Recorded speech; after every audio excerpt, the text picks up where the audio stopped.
దయచేసి కుటుంబ కార్యక్రమంలో గమనించండి.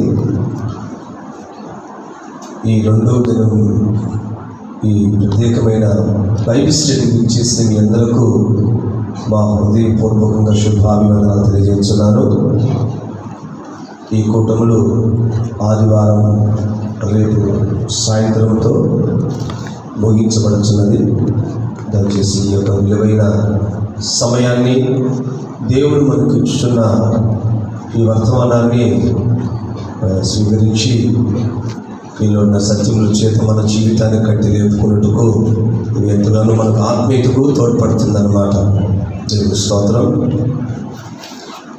రేపు ఉదయకాలం 9 గంటలకు కడప B-A 2 కలిసి ఇక్కడే ఆరాధన ఉంటుంది.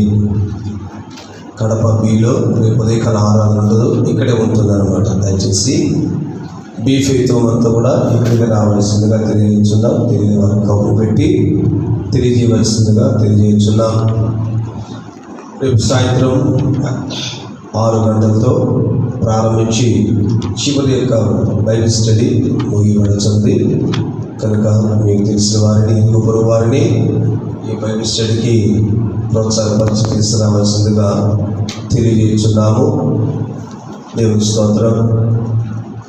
ఈ కూటమి అనంతరం ప్రత్యేకంగా ప్రార్థన అవసరం వారు మీరు ముందుకు వచ్చినట్లయితే మీ కొరకు ప్రార్థించగలం. అలాగని భోజనం వసతి ఏర్పాటు చేయబడినది. నిన్న దినం దాదాపు 250 పైబడి మేము భోజనం వండాము. కనీసం 150 మంది వరకే తినేశారు. మిగతా దాదాపు 100 మంది మిగిలిపోయింది. కనుక ఈరోజు శనివారం సరే కాస్త దేవుడిచ్చిన ఆహారాన్ని పైకి వెళ్ళి భోంచవలసిందిగా తెలియజేస్తున్నాం. చాలా వరకు నిన్న దినం ఇక్కడ కూర్చున్న వాడిని చూస్తే అధిక శాతం జనం ఉన్నది. మనం వండిన అన్నానికి ఇక్కడ వచ్చిన జనాభా తక్కువ అయిపోతుంది అనుకున్నాను. తీరా చూస్తే దాదాపు 100 మంది మిగిలిపోయింది. దయచేసి కూటమైన అనంతరం మీరు భోంచేసి వెళ్ళవలసిందిగా తెలియజేస్తున్నాం.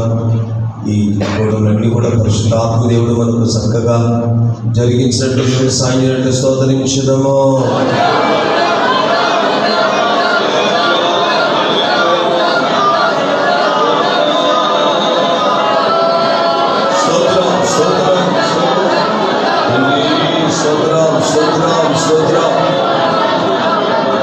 ఇక మనకు కాలములు లేవు, సమయం లేదు. దేవుని యొక్క వాక్యం చిక్కే కాలం అతి అరుదుగా మారిపోతున్న కాలం ఇది. రాబోయే కాలంలో ఇలాంటి స్థలంలో కూడా ప్రార్థన జరిపించే సమయం స్థితి మనకు సంభవిస్తుందేమో. గత 2 ఏళ్లుగా సభలు లేవు, కన్వెన్షన్ లేవు, అనేక కూడికలు లేవు, ఉత్సవ కూడికలు లేవు. ఇలా రోజు రోజుకి దేవుని యొక్క సమూహముగా సంఘముగా కూడేది అనే అనుభవం చాలా తగ్గిపోతూ ఉంది. కూటాలే మర్చిపోతూ ఉన్నారు. ఎందుకంటే ఈ మహమ్మారి, ఈ తెగుళ్ళ వల్ల అనేకులు దేవుని సమ్ముఖంలో చేరలేకపోతున్నారు. ఇలాంటి కూడికలు మనకు పరిశుద్ధులు ప్రకటించగానే ఇది ఎంతో విలువైన బంగారు టైం అనుకొని సమయం పోనీయకుండా దేవుని సన్నిధికి వచ్చి దేవుని మాటలు వినవలసిందిగా తెలియజేస్తున్నాం. ఒక కాలం రాబోతున్నది. అన్న పానముల గురించిన కరువు క్షామం కాదు, దేవుని వాక్యమే దొరకలేని కాలం రాబోతుంది. అలాంటి కాలం మునిపే వాక్యాన్ని బాగా తెలియజేసే సమయంలో విని దాన్ని అనుసరించి నడుచుకున్నట్టుకు దేవుడి దినాల్లో జనులు తండ్రులుగా దేవుని సముఖానికి వచ్చినట్లు స్తోత్రించుదాము.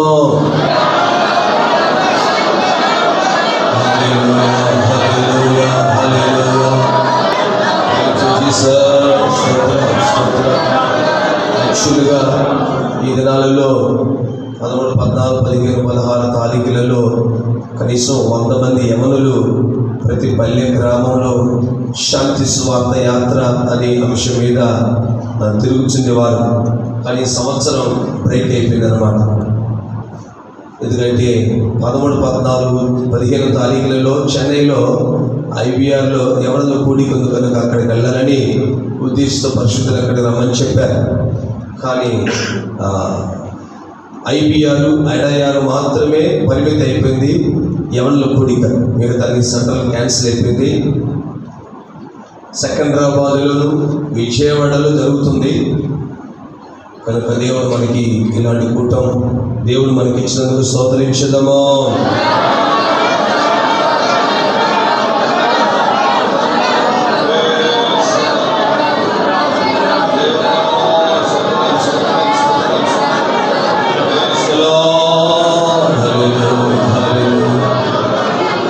దేవుని వాక్యంలో నుండి వాక్యాలు మనం ధ్యానించబోతున్నాం. యోహాను సువార్త 14వ అధ్యాయము. యోహాను సువార్త 14వ అధ్యాయము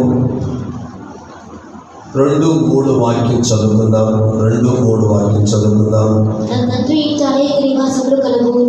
లేని ఎడల మీతో చెప్పుదును, మీకు స్థలము సిద్ధపరచ వెళ్ళుచున్నాను.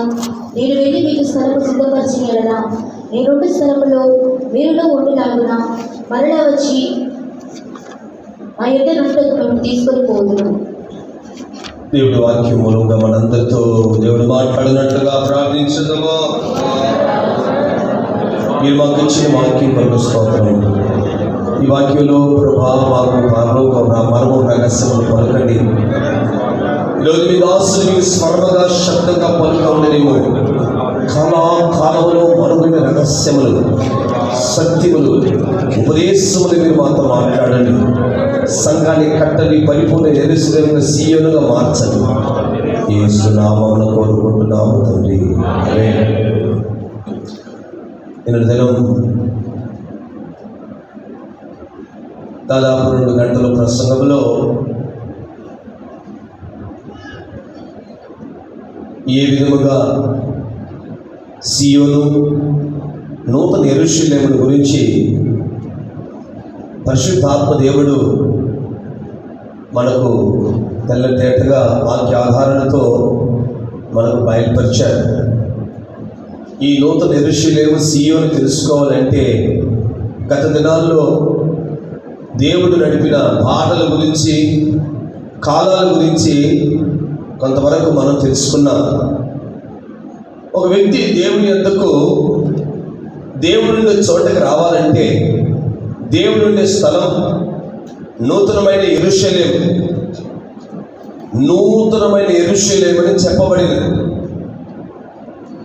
ఈ నూతన యెరూషలేము అనే పేరుతోనే ప్రపంచంలో అనేక 205 దేశాలలో ఈ పేరు రీతిలోనే అనేక పేర్లు పెట్టుకొని ఉన్నారు. మన భారతదేశంలో క్యాపిటల్ సిటీ న్యూ ఢిల్లీ అని చెప్పబడుతున్నది. అమెరికాలో 2 రాష్ట్రాలు ఉన్నాయి, న్యూయార్క్, న్యూజెర్సీ.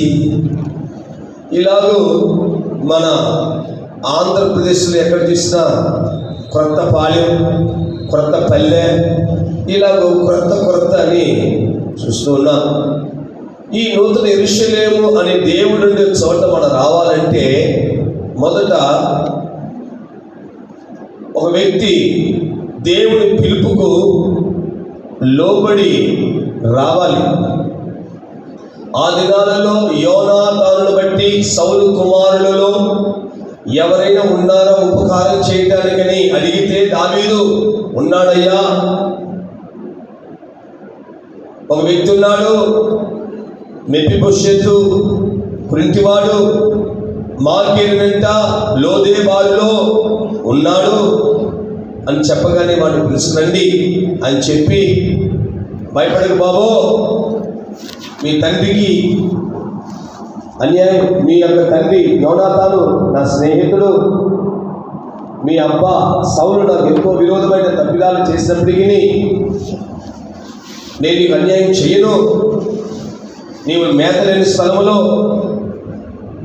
దరిద్రతోను, ఆకలితోను, క్షామంతోను, దిగులుతోను, చింపిలి గుడ్డతోను నా మార్గం నన్ను వెంబడించినందున ఇలాంటి సమస్యలతో కష్టపడుతున్నావు. కనుక నీకు స్వాస్థ్యం ఇస్తాను, యెరూషలేములో నా బల్లలో నీవు జీవితాంత కాలం భోజనం చేస్తావని మనం 2 సమూయేలు 9 మొదటి 3 వాక్యాలు 13 వాక్యాలు గత దినం మనం చదువుకొని దేవుని స్తోత్రం. రెండవదిగా దేవుడు దావీదు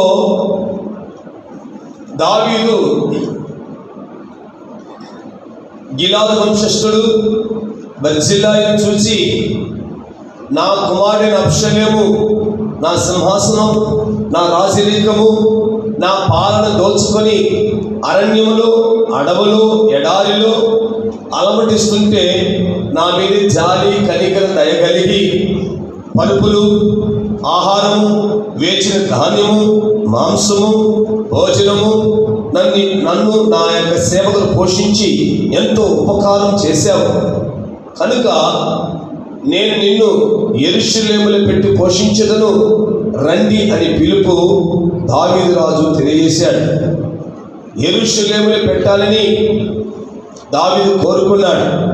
కానీ ఆ పిలుపుకు తానేమంటాడంటే, నాకు 80 సంవత్సరాలు పైబడిపోయింది, సుఖ దుఃఖములకు తేడా తెలియదు, నేను వీసికి వినలేను, అన్నపాలు పుచ్చుకోలేను, నా టైం దగ్గరికి వచ్చింది, నేను నది దాటి కొంత దూరం వస్తాను, అయితే చనిపోతే నా పితరులు ఉన్న స్థలంలో సమాధి చేయబడాలి అని సాకులు చెప్పాడు.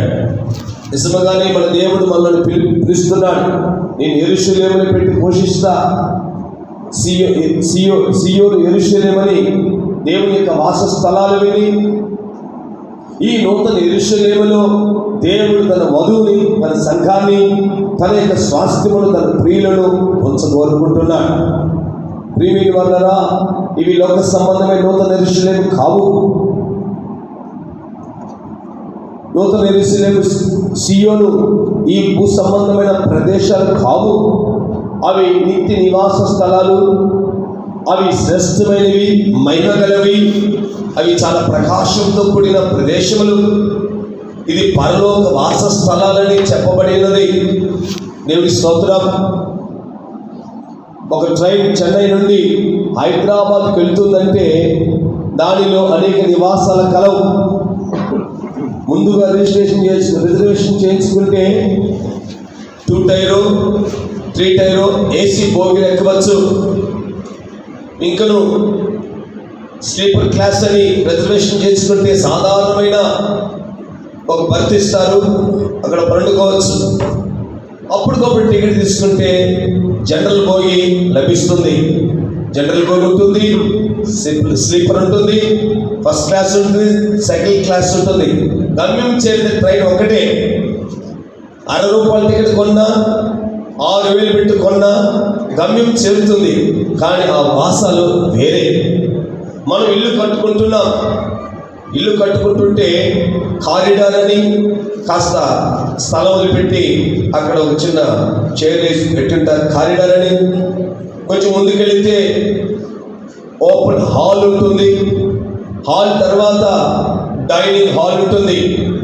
కొంచెం తెలిసిన వాళ్ళైతే కారిడార్లో కూర్చోబెడతాం, కొంచెం బాగా తెలిసిన వాళ్ళైతే ఓపెన్ ఆ ప్రదేశాన్ని, ఆ పెద్ద గదిని కూర్చొని పెడతాము. కొంచెం బాగా తెలిసినట్టే వాళ్ళు డైనింగ్ హాల్ తీసుకెళ్తాం. భార్య భర్తలు ఉండే వాసస్థలానికి ఎవరు తీసుకెళ్ళం, కేవలం భర్త భార్య ఉంటే మాత్రమే ఆ రూములలో ఉండగలరు. అలాగనే ఒక ఇంటికి ఇలాంటి వసతులు ఉంటే పరలోకంలో కూడా నా తండ్రి ఇంటి అనేక నివాసములు కలవు, లేకపోతే మీతో చెప్పేదను, నేను ఒక స్థలం సిద్ధపాటు చేసి మరలా వచ్చేదను, నేనున్న స్థలం మీరుండేలాగా మేము కొనిపోబోతానని ఆయన ప్రభు చెప్పాడు. ఒక పర్యాయం పాపుల కోసం వచ్చాడు, రెండోది పాపం లేని పరిశుద్ధుల కోసం రావటం లేదు. ఇక పాపం లేకుండా ఆత్మజీవ శరీరంలో యథార్థవంతులై ప్రభు యొక్క రాకడ కొరకు నిందారహితులుగా, నిర్దోషులుగా, నిరపరాధులుగా అంగలారుస్తూ యేసు కొరకు ఎదురు చూస్తున్న ఒక గుంపు, వారి కోసం యేసు ప్రభు మేఘారుడై రాబోతున్నాడు. తన పావురము, తన సంఘము కొరకు ఆయన రాబోతున్నాడు. కనుక అటు సంఘము కొరకే ఆయన తను వేచి ఉంటున్నాడు. కొందరైతే ఎందుకు రావటం లేదు, అపహాసులు ఏం చెప్తున్నారంటే, ఆయన వస్తానని చెప్పాడే రాలేదే, గోడల మీద పర్వతాల మీద యేసు త్వరగా వచ్చుచున్నాడని రాసిన రాత్రి కింద భాగంలో యేసు ఫ్లైట్లో వస్తాడా ట్రైన్లో వస్తాడు అంటున్నారు. యేసు ఫ్లైట్లో వస్తాడా ట్రైన్లో వస్తాడా? అపహాసుకులు RSS రాస్తున్నారు. ఫ్లైట్లో ట్రైన్లో వస్తే త్వరగా రావచ్చు, కానీ బతుకు నాశనం అయిపోతుంది. ఎవరును ఏ వ్యక్తియు నశించక ఇచ్చేపగా అందరూ అంతర్ను మారు మనసు పొందవలనని నా ఎడల ఆయన దీర్ఘశాంతం వహిస్తున్నాడు.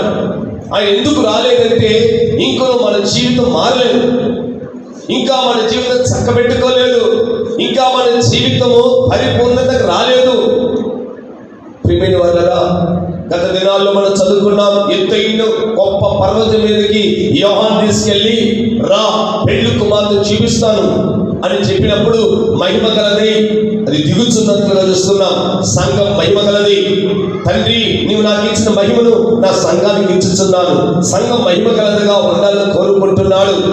మహిమ నుండి అతి మహిమ, తగ్గిపోయే మహిమే, తగ్గిపోయే సంఘమే అంత మహిమతో ఉందని మోషే భక్తులు తెలియజేస్తుంటే, అంతకంతకు తేజరిల్లే సంఘము, నిరంతరం నిలిచే సంఘము ఎంత మహిమ గలదిగా ఉండాలి.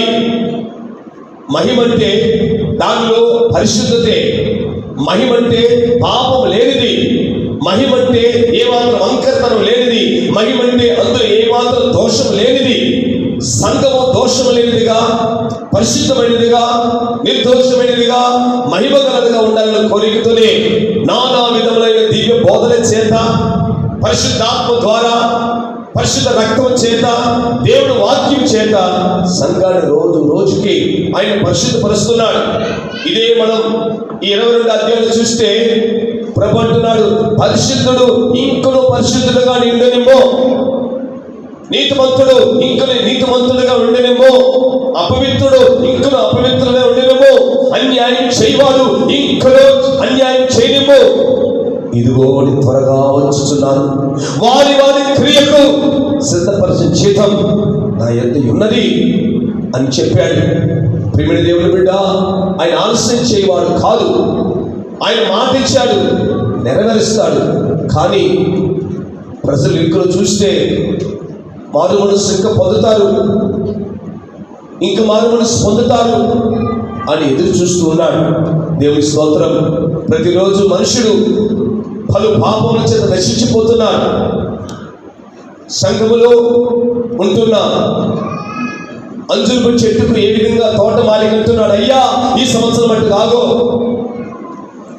దాని చుట్టూ త్రవ్వతా, నీళ్లు పోస్తా, ఎరువు వేస్తా, మేదకి వేళ రా, ఫలిస్తే చూడు, లేకపోతే చంపేయి.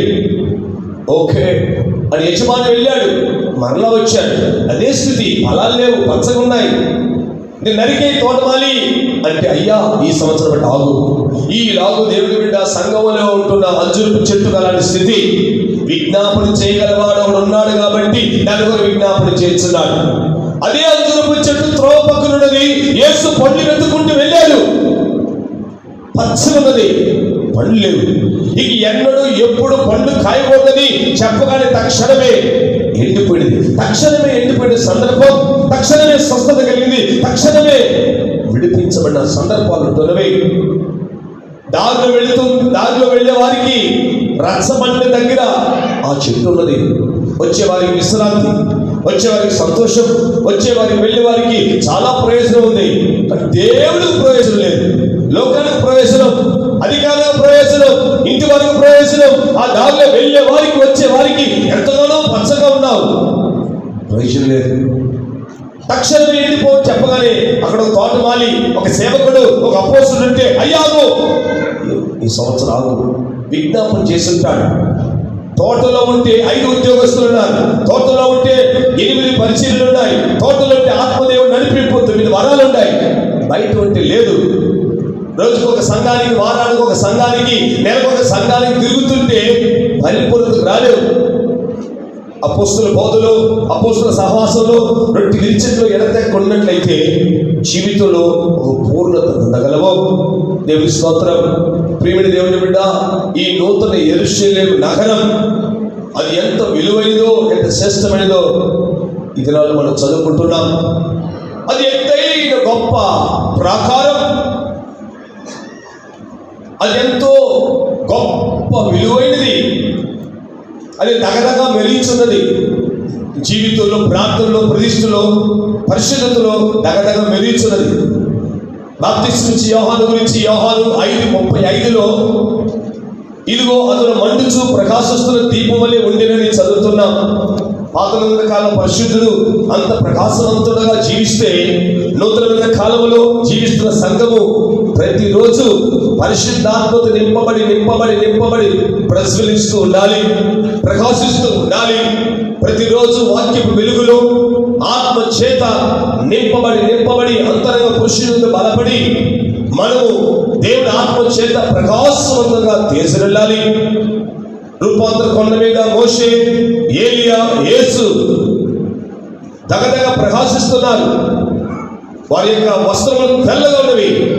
పేతురు చూసి ఎంత ప్రకాశిస్తున్నారని చెప్తున్నాడు. ఇలాగూ ఆ నూతన యెరూషలేము నగరమును చూసినట్లయితే, గత దినాల్లో చదువుకున్నాం, 12 గుమ్మములు, 12 ఇశ్రాయేలు పేర్లు, 12 దేవదూతలు, 12 ఇశ్రాయేలు పేర్లు, 12 అపోస్తలుల సంఖ్య,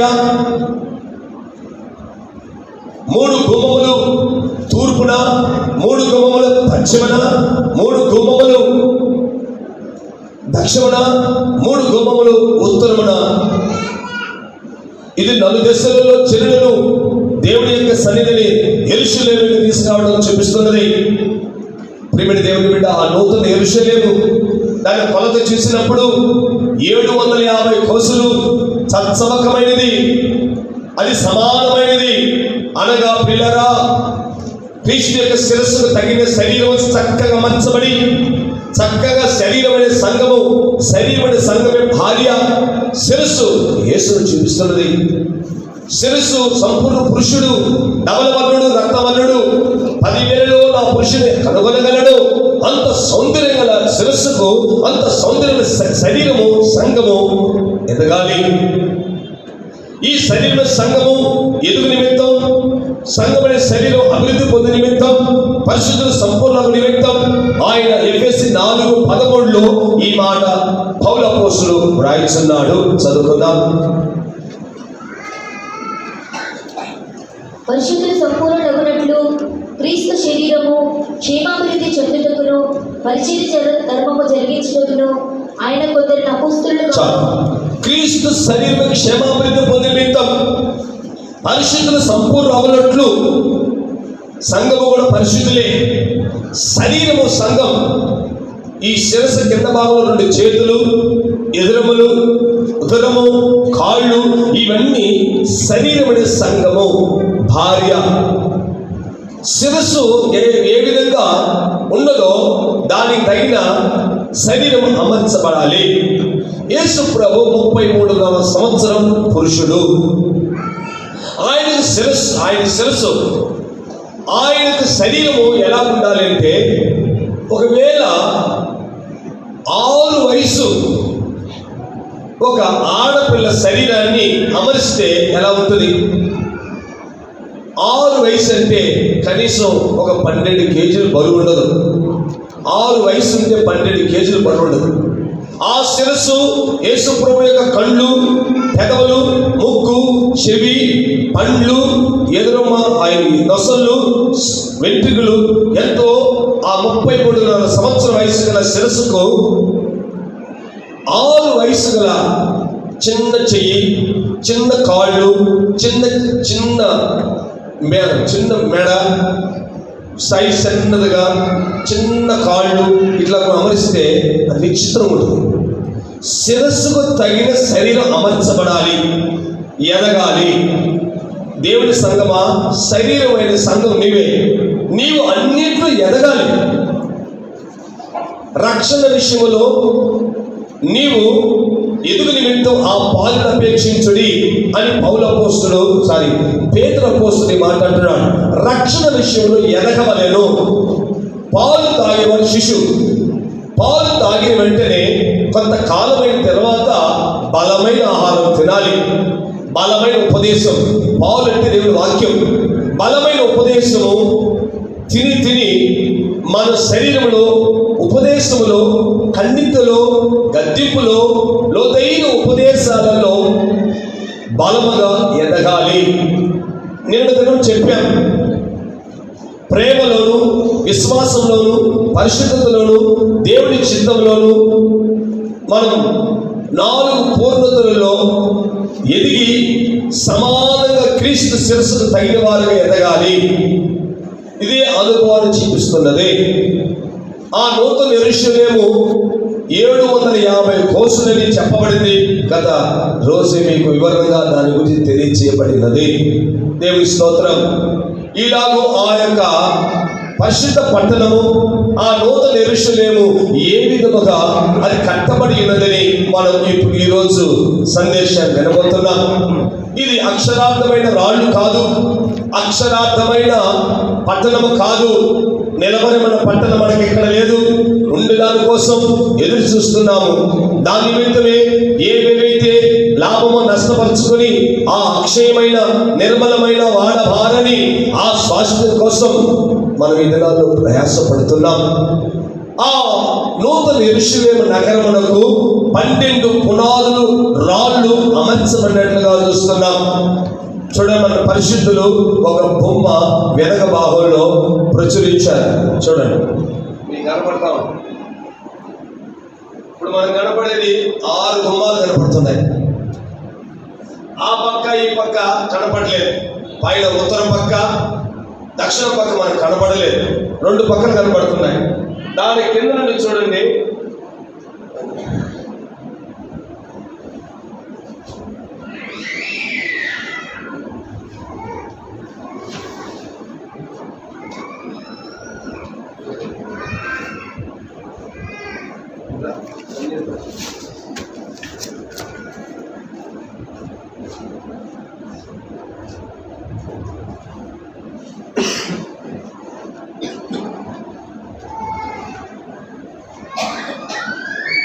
ఈ కనబడేయండి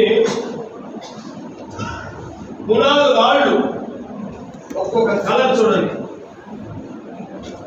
1 2 3 4 5 6 7 8 9 10 11 12 12 రాళ్ళు.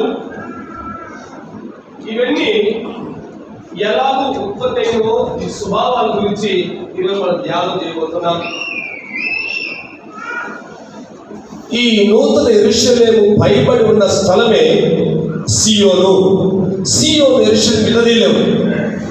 సియోను యెరూషలేము దాన్ని మనం ప్రత్యేకించలేము. అవి బాగా గమనించండి. భూమి మీద ఉన్న ప్రత్యక్షపు గుడారం, పరలోక వాసస్థలాలకు పోలికలు ఉన్నాయి. ఒకటి కూడా తీసేయడానికి లేదు. ప్రాకారము అది నూతన భూమి, పరిశుద్ధ స్థలము నూతన ఆకాశం, అద్యపరిచ స్థలము సియోను యెరూషలేము. అద్యపరిచ స్థలములోనే యెరూషలేము ఉంది.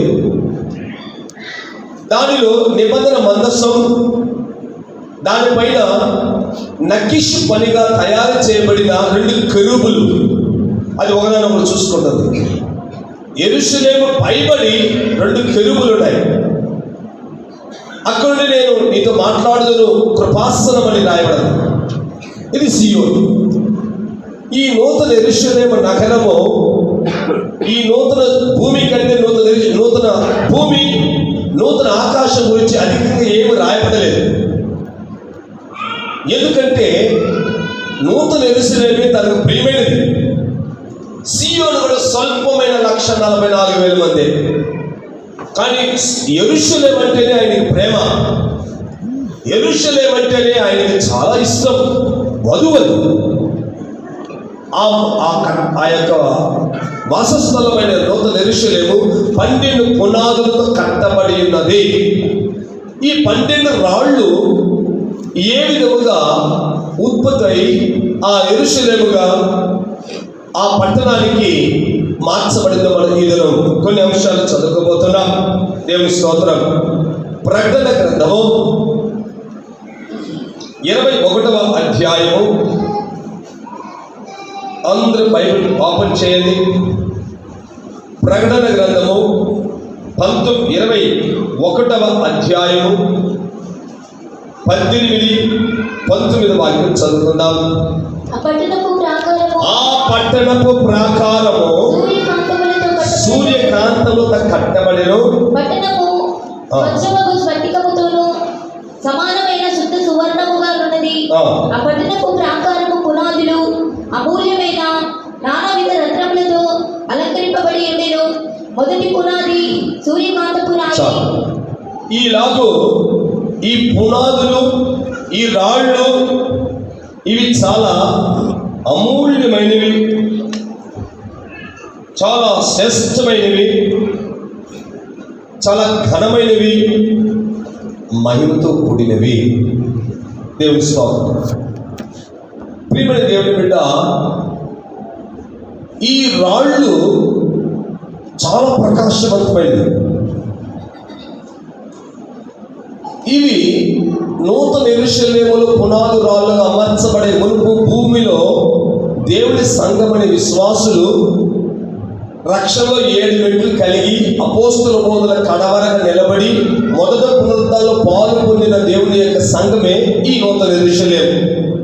ఈ భూమిలో ఆ నూతన యెరూషలేము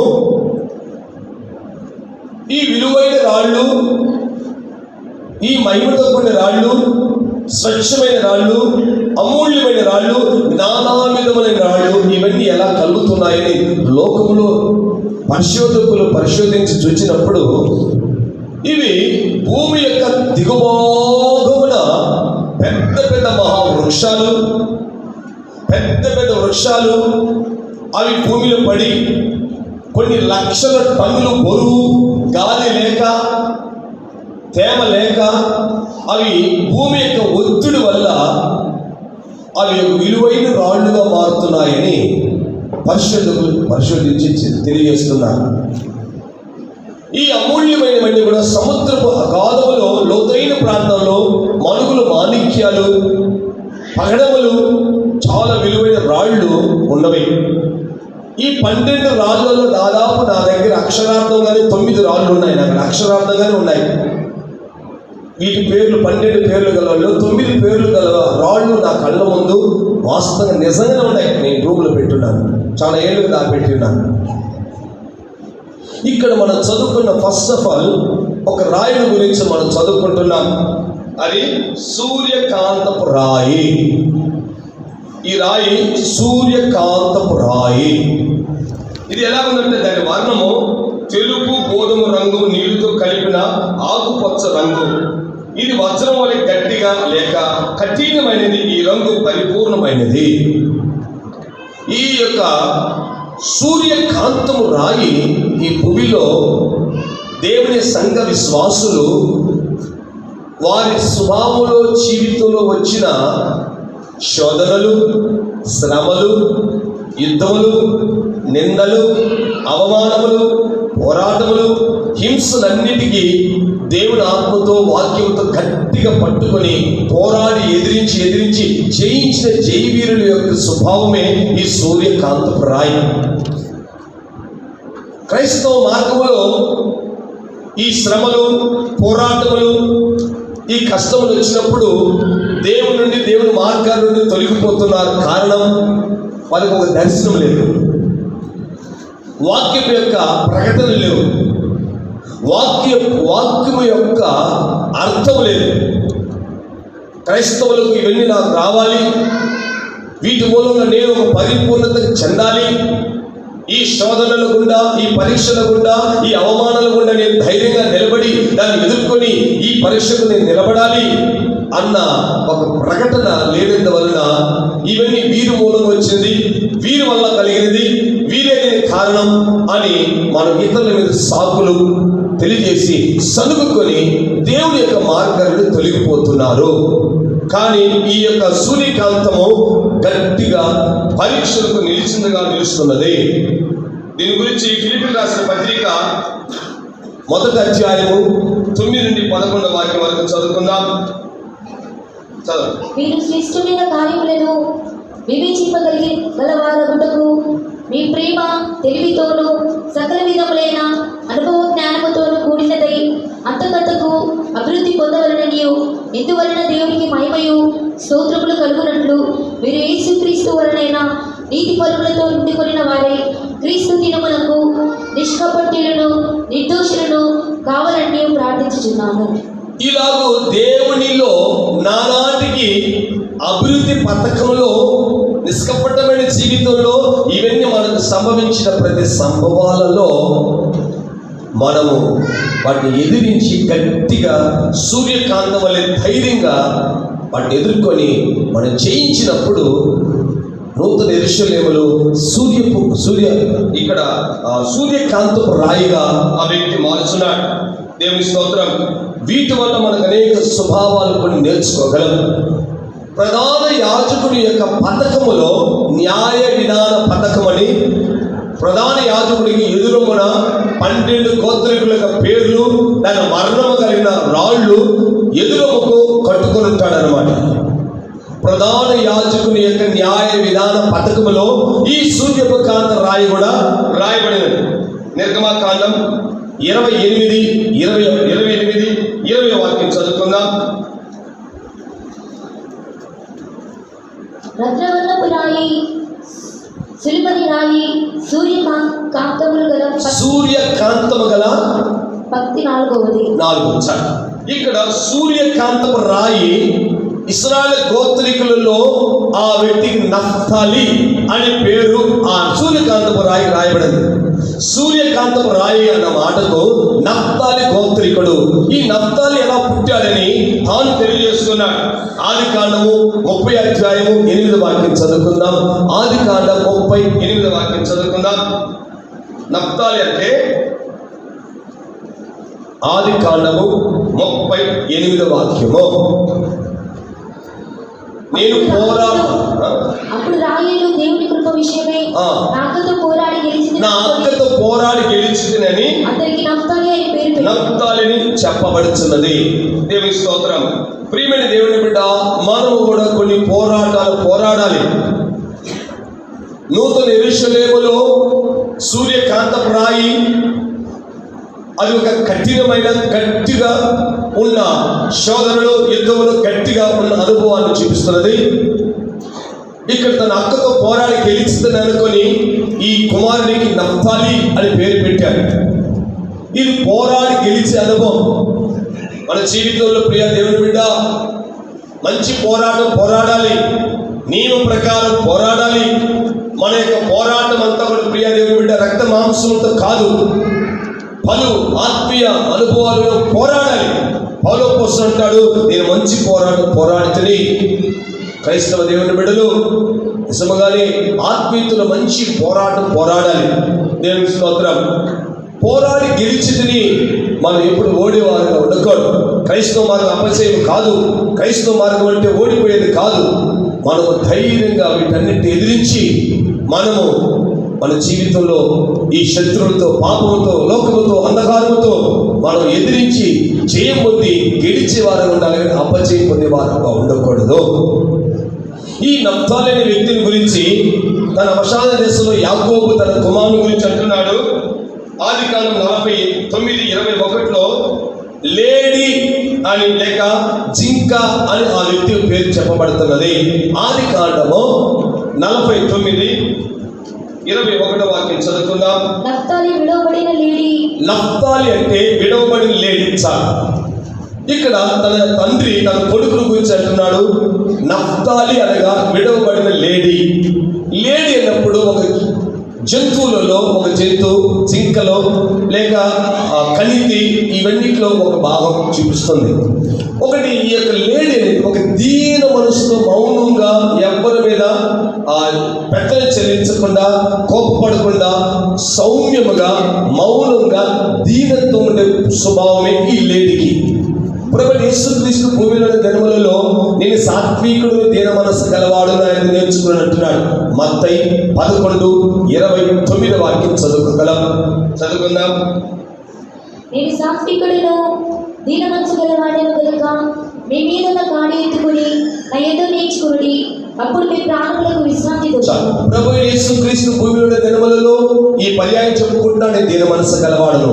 లేడి అంటే నఫ్తాలి, నఫ్తాలి అంటే లేడి, సౌమ్యము, దీన మనసు.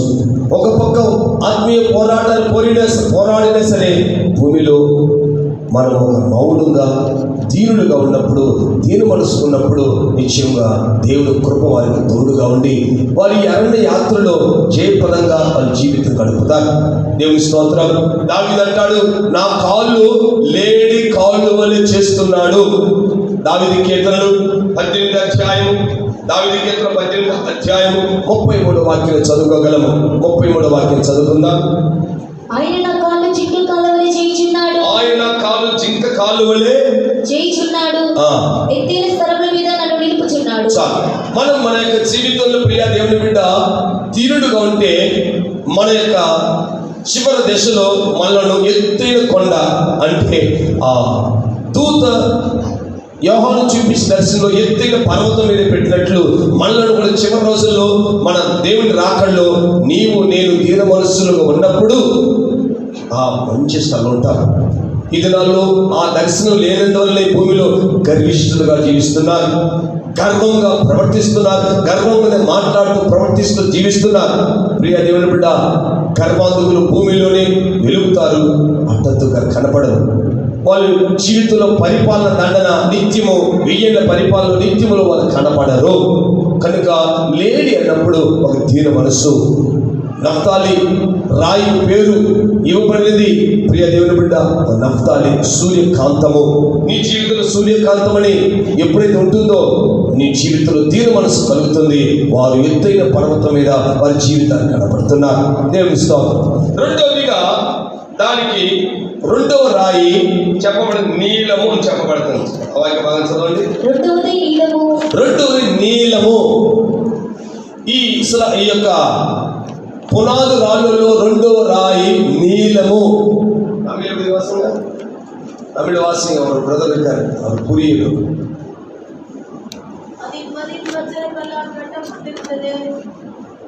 ரெண்டாவது கல்,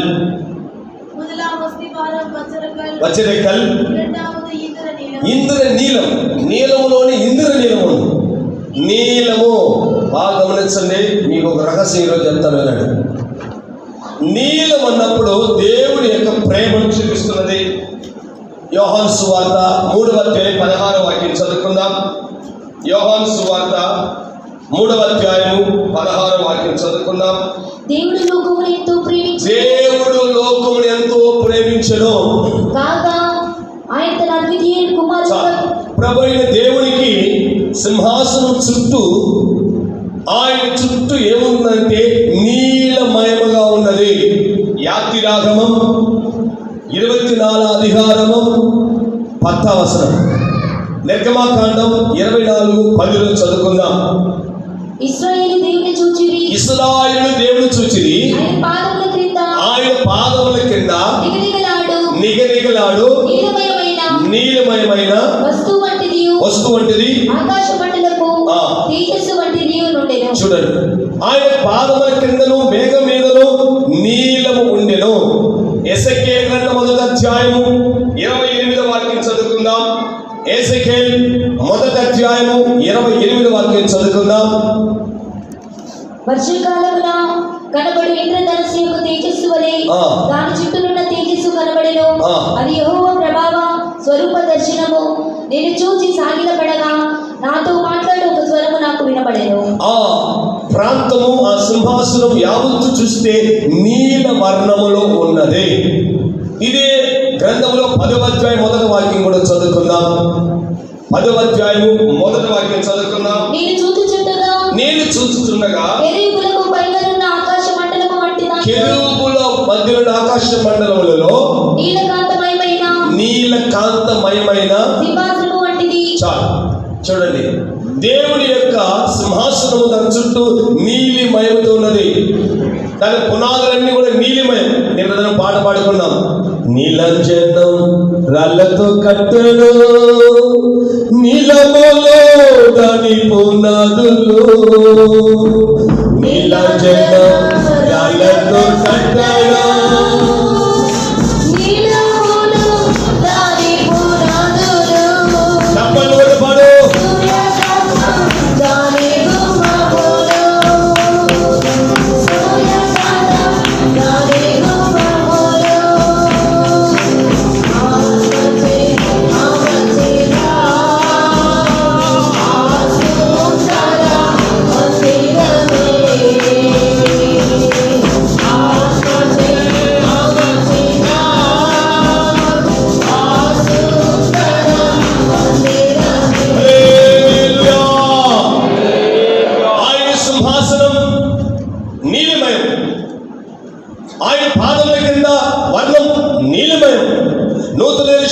పునాదురాళ్ళలో రెండో రాయి నీలి. ఇవన్నీ దైవ ప్రేమకు సాదృశ్యం ఉన్నది. షోలమత్ అంటుంది అతని యొక్క రూపము ఖచ్చితమైన నీలి దంత పనిగల చేయబడినది. పరమగీతములు 5వ అధ్యాయము 5:14 వాక్యాలు చదువుకోగలం.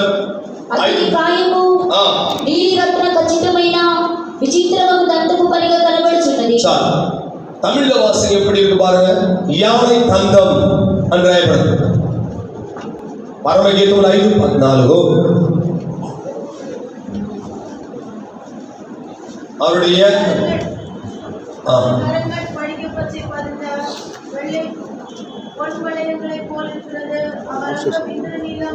அவருடைய அங்கம் இந்திர நீலமும் ரத்னங்கள் இழைத்த பிரகாசமான யானை தந்தம் போல இருக்கு. యానంటే వెలుగు, దాని దంతం తెలుపు.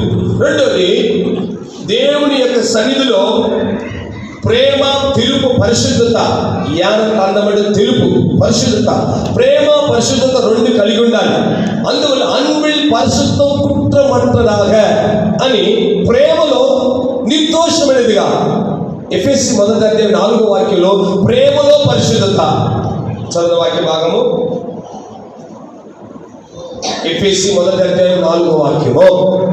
ఎట్లనగా తన ప్రేమియందు తాను ఉచితముగా మనకు అనుగ్రహించిన తన కృపామహిమకు కీర్తి కలుగునట్లు తన చిత్త ప్రకారమైన దయా సంకల్పము చొప్పున యేసుక్రీస్తు ద్వారా తనకు కుమారునిగా స్వీకరించుటకై మనల్ని ముందుగా తన కోసం నిర్ణయించుకొని మనము తన ఎదుట పరిశుద్ధులమును నిర్దోషులమై ఉండవలెనని. తమిళ్లో అన్విల్ పరిశుద్ధమని రాయబడింది. ప్రేమ చేత ఆయన క్రీస్తులో మనల్ని ఏర్పరచుకొని దేవుని జనమ రెండవ రాయి నీలి వర్ణం అన్నప్పుడు పరిశుద్ధత. సంఘ విశ్వాసులు ఎప్పుడు ప్రేమలో పరిపూర్ణులుగాను, ప్రేమతో కూడిన పరిశుద్ధత అవసరం. సంఘం భూమిలో నువ్వెంత జీవించినా ప్రేమ కలిగి నడుచుకో. దేవుడు ప్రేమ స్వరూపి. చూసిన సోదరిని ప్రేమించిన వాడు చూడలేని వారిని ప్రేమించలేదు. కనుక నీలి వర్ణం అనేది ఒక ప్రేమకు గుర్తుగా ఉంటున్నది. దేవుని స్తోత్రం. నేను ఒక పర్యాయము తిరుమలకి వెళ్ళాను. తిరుమల సేవకు వచ్చి తెల్ల బట్టలు వేసుకొని నేను తిరుమలకి వెళ్ళాను. పాప వినాశం అనే ఒక ప్రాంతానికి వెళ్ళాను. అక్కడ ఒక పురోహితుడు, ఒక బ్రాహ్మణ్ బుక్ స్టాల్లో బుక్కులు అమ్ముతున్నాడు. ఒక కృష్ణుడు బుక్కు తీసుకొని చూశాను. సార్ మీకు ఏం అర్థమవుతుందని అడిగాడు. నాకేం అర్థం కాలేదు, చెప్పాను. ఆయన కృష్ణుని యొక్క వర్ణం చూడండి, ఒళ్ళంతా నీలిమయం. ఆకాశం చూడు నీలిమయం. అంటే విశ్వమంతట్లో ఈయనే దేవుడు అని అంటున్నాడు. మరే కథ అడ్డం తిరిగింది అనుకున్నాడు. నేను అక్కడ కానీ ఏసే దేవుడు అని అన్నాడు అనుకో, నన్ను బుక్ చేసి లోపల పెట్టేస్తాను. నేను అందువల్ల చూసి నాకు అర్థమైపోయింది, ఏసే నీలిమయం. ఆ ఆకాశం అంతా నీలిగా ఉంది. ఆకాశం ఏ మూలమో చూసినా, ఏ ప్రాంతం చూసినా నీలిమయం. 2016 చర్చి ఓపెన్ చేసినప్పుడు దీన్ని కలర్ ముందు కొట్టాను చూడండి. ఈ చర్చ్ అంతా ఏ భాగం చూసినా నీలిమయం కొట్టారు. ఎందుకంటే ప్రేమతో కట్టుకున్నది ఆలయం. అందరూ ఏకీభవించి కట్టుకున్న ఆలయం. ఈ ఆలయం అంతా వర్ణం ప్రేమ అనే నీలిమయం ఉంటుంది. మన మిషన్లో ఎక్కడికి వెళ్ళినా సరే, మన మందిరాలు ఎక్కడికి వెళ్ళినా సరే ఈ నీలి వర్ణం ఉంటుంది. కిటికీలు చూడండి నీలి వర్ణం, ముందు భాగం చూడండి నీలి వర్ణం, మీరు కింద కూర్చున్న చూడండి చాపలు కూడా నీలి వర్ణం, యావత్తు నీలి వర్ణం. సేవకులు తెల్ల బట్టలు వేసుకుంటారు. ప్రేమలో పరిశుద్ధత. యెరూషలేములో ఒక రాయి ఉన్నది నీలి వర్ణము. దేవుని స్తోత్రం. ప్రియమైన వారలారా, ప్రభువైన యేసుక్రీస్తు యొక్క రూపం, ఆయన అంగం, ఆయన యొక్క వైఖరి నీలిమయం ఉన్నది. యెరూషలేములో లేక ఆయన పాదముల కింద నీలిమయం, ఆయన సింహాసనం నీలిమయం. ఆ సింహాసనం పేరు కూడా రాయబడింది మత్తయి సువార్త 25 అధ్యాయంలో ధవలమైన సింహాసనము. 25:31 చదువుకుందాం.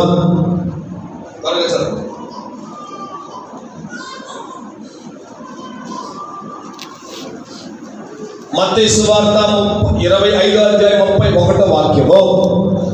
తన మహిమతో మనుష్య కుమారుడు ఆయనతో కూడా సమస్త దూతలను ఎల్లప్పుడూ ఆయన తన మహిమ గల సింహాసనం మీద తన మహిమగల సింహాసనం మీద ఆసీనుడై ఉండెను. ప్రియా దేవుని బిడ్డ, ప్రభువైన యేసుక్రీస్తు సింహాసనం తెలుపు ధవళవర్ణంగా ఉన్నది. ఇలాగూ రెండవ రాయి నీలిమయము. సీనాయి పర్వతం మీద మోషే దగ్గర 2 రాతి పలకలు, దేవుని యొక్క 10 ఆజ్ఞలు రాసిన రాతి పలకలు కూడా నీలిమయముతో కూడినవి ఇవ్వడం. నీలిమయముతో రాళ్ళు 2 రాళ్ళు ఆయన చేతికిచ్చాడు. ఆ 2 రాయి మీద, ఆ 2 రాళ్ళు మీద 5 ఆజ్ఞలు రాసిన రాళ్ళు కూడా నీలిమయముతో కూడినదే. అంటే ధర్మశాస్త్రం అంటే దేవుని వాక్యంలో నీ ధర్మశాస్త్రం ప్రేమించడం ఎంతో నెమ్మది కలుగును. ప్రభువా, ఇదిగో ధర్మశాస్త్రంలో ఉన్నవని నెరవేర్చడానికి నేను వచ్చుచున్నానని యేసు ప్రభు చెప్తున్నాడు. యేసు ప్రభు లోకంలోకి వచ్చింది ప్రేమమయంగా వచ్చాడు. ప్రేమగల పలుకులు, ప్రేమతో కూడిన వాక్కులు, ప్రేమతో కూడిన ప్రసంగాలు అని చేశాడు. కనుక నూతన యెరూషలేము నీలి మహిమతో ఉన్నదంటే ఈ భూమిలో కూడా నీవు జీవితాంత కాలం ప్రేమ పూర్ణత కలిగి ఉండు. ప్రేమగా మాట్లాడు, ప్రేమగా పిలిచి. ప్రేమలో కూడా నిర్దోషం ఉన్నది. ప్రేమలో కపటం లేదు. మనం ప్రేమిస్తాం, కపటంతో ప్రేమిస్తాం. కపటంతో అన్నం పెడతాం, కపటంతో నీళ్ళు ఇస్తాం, కపటంతో టీ ఇస్తాం, కపటంతో పాలు ఇస్తాం, కపటంతోనే చేస్తాం. ఎక్కువ అప్పం మాడి రాసే నూనె అయిపోతుంది, సగం ఎప్పుడు చేసిస్తాం. ప్రేమ అది కూడా దోషమే. దేవుని స్తోత్రం. రుచిగా చేస్తే ఎప్పుడు నా ఇంట్లో ఉంటాడు మామయ్యని రుచిగా చేయకుండా ఉప్పు కారం వేసి పంపిస్తామని. ప్రేమ ఉంటే అక్కడ చేయరు. దేవుని స్తోత్రం. అత్త మామూలు ఇంటికి వచ్చిందనుకోండి, వాళ్ళు రుచిగా ఫోన్ చేసి అక్కడే నివాసం చేస్తారని ఉప్పు కారం వేసేసి బీపీ కదా త్వరగా పంపిద్దామని వేసేస్తారు. ప్రేమలో నిర్దోషం, ప్రేమలో కపటే ఉండగాడు. దేవుని జనమ, నూతన యెరూషలేము నువ్వు వెళ్ళాలంటే ఒక రాయి భూమిని సిద్ధపడు. నువ్వు ప్రేమలో పూర్ణులుగా ఉండు. దేవుని స్తోత్రం. 3వ రాయిగా ఏం చెప్పబడుతుందో చూడండి. 3వది యమునా రాయి. 3వ రాయి యమున. ఇది బూడిద రంగు లేక తెలుపు. దీనికి వెన్నెల రంగు అని కూడా చెప్పబడినది. దేవుని స్తోత్రం. ఇది వెన్నెల రంగు అంటే చీకటిలో కూడా ప్రకాశించే అనుభవం కలుగుతున్నది. దేవుని స్తోత్రం. 3వ రాయి యమున. చాలా మంది పేర్లు పెట్టుకుంటారు, ఐదులు ఈ మాట ఎక్కువ పెట్టుకుంటారు. దేవుని స్తోత్రం. తమిళ్లో అయితేమో రోజా అని పెట్టుకుంటారు తెలుగు వాళ్ళు, తమిళ వాళ్ళు. మన ఇంగ్లీష్లో పెట్టుకుంటామంటే రోజ్ అంటారు, రోస్ని అని పెట్టుకుంటాం. తమిళ్లో తెలుగు వాళ్ళు కూడా యమునా అని పెట్టుకుంటారు, మనం పెట్టుకోవట్లేదు. దేవుని స్తోత్రం. యమునా రాయి అనేది నిజముగానే ఒక ప్రకాశవంతమైన చీకటిలో ఆ రాయి ప్రకాశిస్తుంటుంది. ఒక వ్యక్తి మేకలు మేపుకునే వ్యక్తి ఓ ప్రాంతంలో విచిత్రమైన కొన్ని రాళ్ళు అతను కనపడి తీసుకున్నాడు. అది ఏంటో లేదని చెప్పి వాడు ఇంటికి వచ్చే సమయం మేకలు తోలుకుంటూ అవి చీకటి పడుతుంది, రాళ్ళు ఇసుకుంటూ వచ్చేసాడు. ఎక్కడెక్కడ పడిపోయింది. చివరికి ఇంటికి వచ్చినప్పుడు చీకటి పడిపోయింది. ఆ ఇసుక రాయి చాలా మెరుస్తుంది. దాన్ని తీసుకెళ్ళాడు, బంగారు పొట్లు ఇచ్చాడు. చాలా విలువైంది, చాలా డబ్బు వచ్చిందట. మిగతా రాళ్ళు ఎదురైతే కనపడలేదు. కొన్ని రాళ్ళు విలువైన ఉంటాయి. ఆ విలువైనది కంటికి ప్రకాశం ఉంటుంది అన్నమాట. ఈ యమునా రాయి యొక్క స్వభావాన్ని చూస్తే ఫిలిప్పీయులకు రాసిన పత్రిక 2వ అధ్యాయము 15-16 వాక్యం చదువుకుందాం. ఫిలిప్పీయులు 2వ అధ్యాయము 15-16 వాక్యం చదువుకుందాం. మీరు మూర్ఖమైన వక్రజనమ మధ్య నిరపరాధులను, నిష్కలంకులను, అనితీరులైన దేవుని కుమారులకున్నట్లు సరుకులను, సంశయములను మాని సమస్త కార్యములను చేయుడి. ఇక్కడ సనుగులు, సంశయాలు మాని దేవుని యొక్క సన్నిధిలో జీవవాక్యాన్ని చేతపట్టుకొని భూమి మీద లేక పరలోకములో, ఆకాశములో మనం ఒక ప్రకాశించని, ఇతరులు మనల్ని ఆకర్షించే విధమైన ఒక స్వభావంతో మన జీవితం కనపడవలేను. దేవుని స్తోత్రం. ప్రభువైన యేసుక్రీస్తు అంటున్నాడు, నేను భూలోకమును ఎత్తబడి మునుపు అనేకలు ఆకర్షించుకుందును. మనలో ఇతరులు మనలను లేక మన ద్వారా ఇతరులు ఆకర్షితులయ్యేటట్లు మన స్వభావం కనపడాలి. అది ఎలా కనపడుతుందంటే ప్రార్థనా వ్యక్తులుగా, ధారాళమైన వ్యక్తులుగా, ప్రేమగల వ్యక్తులుగా మన యొక్క స్వభావం మన ద్వారా ఏదో ఒక ఆదరణ, మన ద్వారా ఇతరులకు మేలు కలిగేటట్లు జీవితం చేసినప్పుడు అనేకలు ఆకర్షించబడతారు. ఒక కష్టము, ఒక దుఃఖము, చిక్కుల్లో, లేదా ఏదో ఒక తెలియని భారం, ఏదో ఒక ప్రశ్నకు జవాబు తెలియలేని స్థితిలో ఎవరి దగ్గరికి వెళితే నా సమస్య తీరుతుందని ఆలోచన చేసి నువ్వు గుర్తు రావాలి అంటే నువ్వు అంత ఆకర్షణగా ఉండాలి. అదే ఒక యమున రాయుడు స్వభావం. దేవుని స్తోత్రం. పరిశుద్ధ జీవితం చేస్తూ పరిశుద్ధ జీవితం చేసే గుంపు అనే పరిశుద్ధులు ఎక్కడికి ఉంటారో వారు మనకు అనేక ఆకర్షణ అవుతారు. చాలా మంది ఈ దినాల్లో మనం చూస్తుంటాం. కొందరి దగ్గరే మనం వెళ్ళి మనం హృదయంలో బాధను చెప్పుకోగలం. కొందరి దగ్గర ప్రైస్లో ఈ వ్యక్తి దగ్గర చెప్తే నా కంపంతో బయటపెట్టేస్తారని చెప్పరు. నవ్వుతారు. ఎట్టున్నావు, ఏం బాగా ఎట్టున్నావు అంటే బాగున్నాను అంటారు. చెప్తారు, ఏం చెప్పలేదు, హాట్ చెప్పలేదు. కానీ కొందరి దగ్గర మాత్రమే తమ హృదయాన్ని అలా చూడగా ఏడుస్తారు. ఎందుకు ఏడుస్తున్నావు అంటే అన్ని విషయాలు చెప్పేస్తారు. ఎందుకంటే వాళ్ళ చేత ఆకర్షింపబడ్డారు. యమునోరాళ్ళు ఉంటారు. దేవుని జనమ, నీ జీవితంలో కూడా భూమిలో అనేక ఆకర్షితులై చీకటిలో వెలుగుచ్చే ఒక తేజోమయంగా నీ జీవితం కనపడిందండి. భూమిలో ఒక యమున రాయిగా మారుతావు. దేవుని స్తోత్రం. 4వ రాయి గురించి చదువుకుందాం. 4వ రాయి. 4వది పచ్చ. 4వది ఆ రాయి పేరు పచ్చ. ఇది ఆకుపచ్చ రంగు. మరియు ఈ యొక్క ఆకుపచ్చ రంగు కొన్ని పేపర్ల మీద, కొన్ని ముఖ్యమైన డాక్యుమెంట్ మీద ముద్రగా ఉపయోగం చేసే ఈ యొక్క సీల్కి వాడబడుతుంది ఈ వర్ణము పచ్చ. దేవుని స్తోత్రం. ఈ పచ్చ అనే రాయి దేనికి సాదృశ్యం అంటే సమాధానానికి సాదృశ్యము. దేవుని స్తోత్రం. ఈ భూమిలో దేవుని జనమ మనము సమాధాన బిడ్డలుగా ఉండాలి. యేసు ప్రభు వారు ఆయన తన కొండ మీద కూర్చొని ప్రసంగం చేసేస్తున్న సమయంలో అంటాడు, సమాధాన పరచువారు ధన్యులు. మరేమని పెడతారు? చదువుల వాక్య భాగము మత్తయి సువార్త 5:9 చదువుకుందాం. సమాధాన పరచువారు ధన్యులు, వారు దేవుని కుమారులు అనబడతారు. ప్రియమైన దేవుని బిడ్డ, ఈ భూమిలో నీవు రాయి పచ్చ. నీ స్వభావం ఎట్టుండాలంటే ఇతరులకు ముడేసి గొడవ పెట్టి కిసాలు తేలుగుట్టే దగ్గర నిప్పు పెట్టేటట్లు, లేక మూలిగే నట్టు మీద తాటిగా పడినట్టు నీ పలుకులు ఉండకూడదు. నీ పలుకులు ఎట్టుండాలంటే ఎదుటి వారికి ఉప్పు వేసినట్లుగా ఉండాలి. సమాధాన పరచాలి. ఇంట్లో కుటుంబాలు సమాధానం లేకుండా, అన్నదమ్ములు సమాధానం లేకుండా ఉంటారు. సమాధాన పరచాలి. భార్య భర్తల మధ్య సమాధానం లేకుండా సమాధాన పరచాలి. దేవుని స్తోత్రం. వీధుల సమాధానం లేకుండా సమాధాన పరచాలి. కార్యాలయంలో, ఆఫీసులో, స్కూల్లో, కాలేజీలో ఎక్కడెక్కడైతే సమాధానం లేదని తెలుస్తుందో వారిని ఒక తండ్రిగా, మంచి స్వభావంతో, ఒక తల్లిగా, ఒక అడ్వైజర్గా, ఒక ప్రధానమైన ముఖ్యమైన వ్యక్తి ఉండి ఇరువురు మధ్య సమక్షం పిలిచి ఒకరి దగ్గర ఓదార్చి సమాధాన పరిస్తే వారికి దేవుడు ఇచ్చే పేరు ఏంటంటే దేవుని కుమారుడు. మనం దేవుడు కుమారులు అనబడతాం. ఈ భూమిలో పచ్చగా ఒక రాయిగా ఉంటే సమాధానం కలుగుతున్నది. దేవుని స్తోత్రం. ఈ సమాధానం ఎలా కలుగుతుందంటే కొలస్సీయులకు రాసిన పత్రిక 1వ అధ్యాయము 20వ వాక్యం చదువుకుందాం.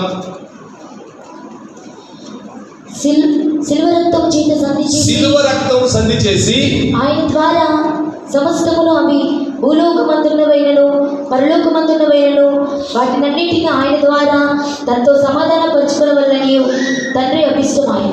ప్రియ దేవుని బిడ్డ, యేసు రక్తం చేత మనం సమాధానం పొందుతున్నాం. ఈ 4వ రాయి పచ్చ అనేది ఒక సమాధానాన్ని గుర్తు. మన జీవితంలో ఎప్పుడు యేసు రక్తంతో మన జీవితాల్లో ఉన్న పాపం, మనం ఏవేవైతే సంభవించినో ఆ రక్తంతో మనం కడగబడినప్పుడు మనకు సమాధానం కలుగుతున్నది. దేవుని స్తోత్రం. మొదట దెస్సలోనికీయులకు రాసిన పత్రిక 5వ అధ్యాయం 23వ వాక్యంలో సమాధాన కర్తగా దేవుడే మిమ్మల్ని సంపూర్ణంగా పరిశుద్ధపరచును గాక, మీ ఆత్మయు జీవ శరీరము ప్రభు యేసుక్రీస్తు రాకడేందు నిందారహితంగాను సంపూర్ణంగా ఉన్నట్లు కాపాడబడును గాక. మీరు పిలుచు దేవుడు అలాగూ చేయను. ఎలాగూ చేయాలంటే ఆత్మ జీవ శరీరం యేసయ్య రాకడ వరకు నిన్ను కాపాడుతాడని అక్కడ సమాధాన కర్తగా దేవుడి గురించి రాయబడి ఉన్నది. దేవుని స్తోత్రం. మీరింటికి పోయి చదువుకోనండి. దేవుని స్తోత్రం. దేవుని యొక్క బిడ్డల యొక్క జీవితంలో ఎలాగ సమాధానం పొందుకోగలంటే రక్తం చేతను, పరిశుద్ధాత్మ చేతను. ఇంకను ఫిలిప్పీయులకు రాసిన పత్రిక 4వ అధ్యాయం 7వ వాక్యంలో 4 విధమైన ప్రార్థన చేత మనం సమాధానం పొందుకోగలం.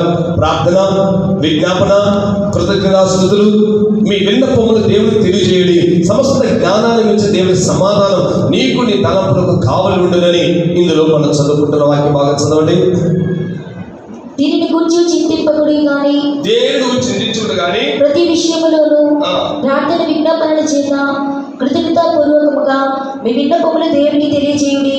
అప్పుడు సమస్త జ్ఞానములకు మెచ్చిన దేవుని సమాధానము యేసుక్రీస్తు వలన మీ హృదయములకును మీ తలంపులకును కావలి ఉండును.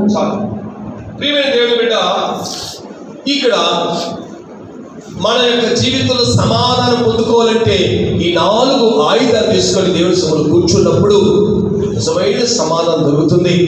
సమాధానాన్ని ఎక్కడ ఎదగాల్సిన అవసరం లేదు. ఏ మార్కెట్లో, సూపర్ మార్కెట్లో, లేదా కే మార్ట్లోనో, డి మార్ట్లోనో, వాల్ మార్ట్లో చిక్కవై అది అమ్మేవే కాదు. దేవుడు నీకు ఇస్తాడు సమాధానం. నీ ప్రాకారణ సమాధానము, నీ నగరంలో క్షేమం కలుగుతుందని ప్రభు చెప్తున్నాడు. దేవుని స్తోత్రం.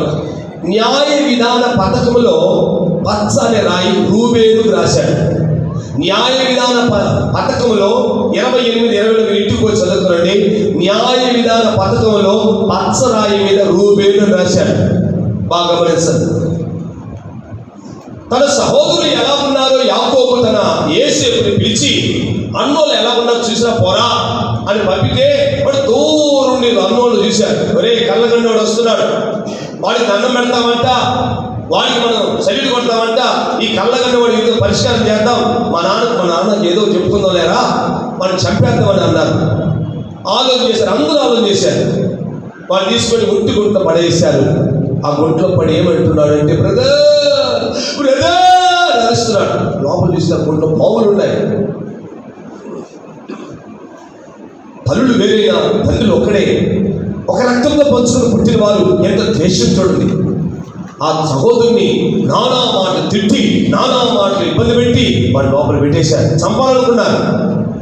కానీ రూబేను గుణం చూడండి, రే వాడు మన రక్త సంబంధం, వాడిని చంపగలరు.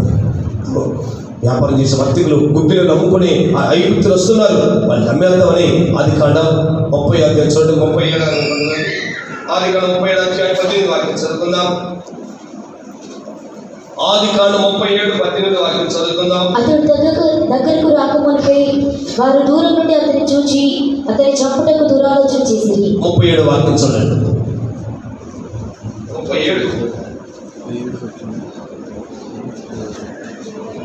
37 వాక్యం.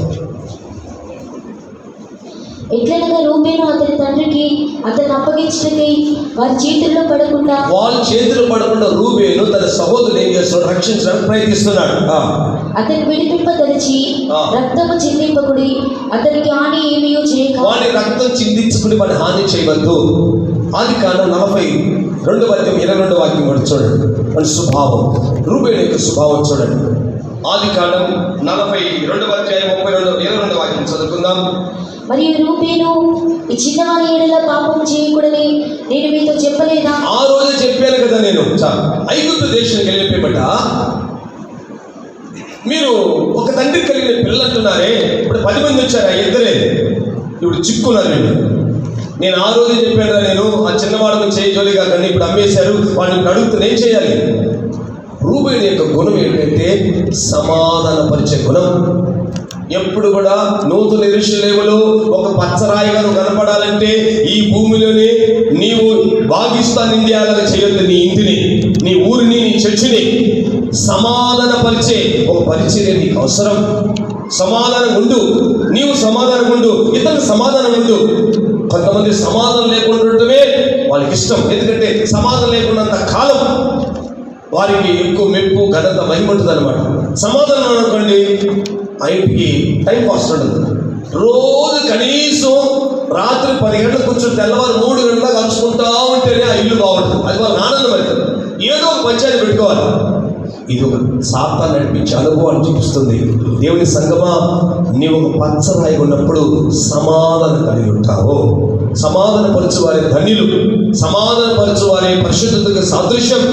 ఎబ్రీ రాసిన పత్రిక 12:14 చూస్తే అందరితో సమాధానం కలిగింది, పరిశుద్ధత లేకుండా ప్రభువును ఎవరు చూడలేడని చదువుకుంటున్నాం. అందరితోనూ సమాధానమును, అందరితో సమాధానం, కొందరితో కాదు.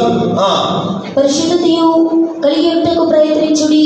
పరిశుద్ధత లేకుండా ఎవడునూ ప్రభువును చూడడు. పరిశుద్ధత లేకుండా ఎవడునూ ప్రభువును చూడలేరు. 5వదిగా రాయి అని చెప్పబడింది. చూడండి, 5వ రాయి ఐదవది వైడూర్యము. ఈ రాయి పేరు వైడూర్యం. ఇది ఎరుపు ఆకుపచ్చ రంగు గలదై ఉండును.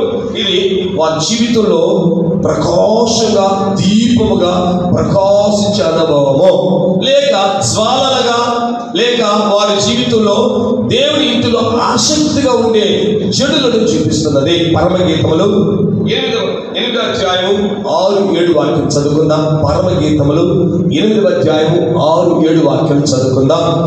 ప్రేమ మరణమంత బలమైనది, ఈర్ష్య పాతాళమంత కఠోరమైనది. దాని జ్వాలలు అగ్ని జ్వాలల సమూహములు. అది యెహోవా పుట్టించు జ్వాల. నీ హృదయం మీద నన్ను నామాక్షరముగా నుంచుము, నీ భుజమునకు నామాక్షరముగా నుంచుము. చాలు. వైడూర్యం అన్నప్పుడు దేవుడి బిడ్డ, మనలో ఒక దైవీకమైన జ్వాలలు మనలో ప్రకాశిస్తూ ఉండాలి. దైవీకమైన జ్వాలలు. ఓనాడు యేసు ప్రభు ఆయన తన దేవాలయానికి వచ్చినప్పుడు రూకలు మార్చేవారిని, పౌరాలు అమ్మేవారిని, ఎడ్లు అమ్మేవారిని చూసి వారి బల్లలని కింద పడవేసి వాళ్ళందరి కొరడా తయారు చేసి ఒక్కొక్కరు బాదుకుంటూ వాళ్ళు బయటికి పంపించాడు. ఆ పిమ్మట ఆయన ప్రవచన వాక్యాన్ని ఆయన గురించి చెప్పబడుతుంది. యోహాను సువార్త 2వ అధ్యాయము 8వ వాక్యం 17వ వాక్యం. యోహాను సువార్త 2వ అధ్యాయం 17వ వాక్యము. ఆయన శిష్యులు నీటిని కూర్చిన ఆసక్తులను భక్షించున్నదని రాయబడి ఉన్నట్లు జ్ఞాపకం చేసుకుని.